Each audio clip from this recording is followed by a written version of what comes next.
better story. When my father was dying in 2022, we were sitting out on the porch. Long life. And my father said,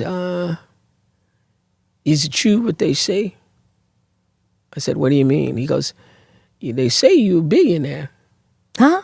Is that true? You say you what? A billionaire. Okay. That's what my father said to me. He says, is that true? This is in 2022, July 5th, 2022.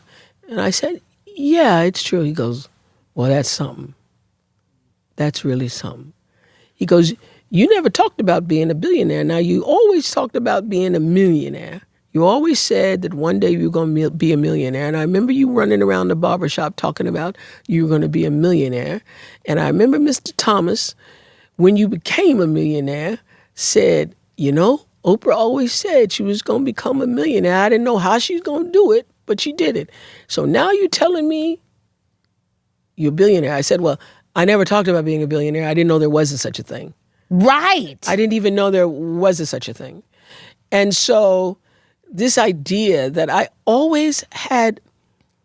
have always had a belief that my life was bigger than I could even imagine, because I always thought I was like, I belonged to something bigger than myself, which is the higher power of God. Right. And so I actually do believe and did believe that through Christ you can do all things. I really do. You can. I really do. My life is a testimony to that. So is mine. Is yours. So is mine. I really did believe that. Me too. So all the things that people thought a Black woman should be or should do, it never occurred to me that I couldn't do what I've done. It never occurred to me. It just never occurred to me. Never occurred to me.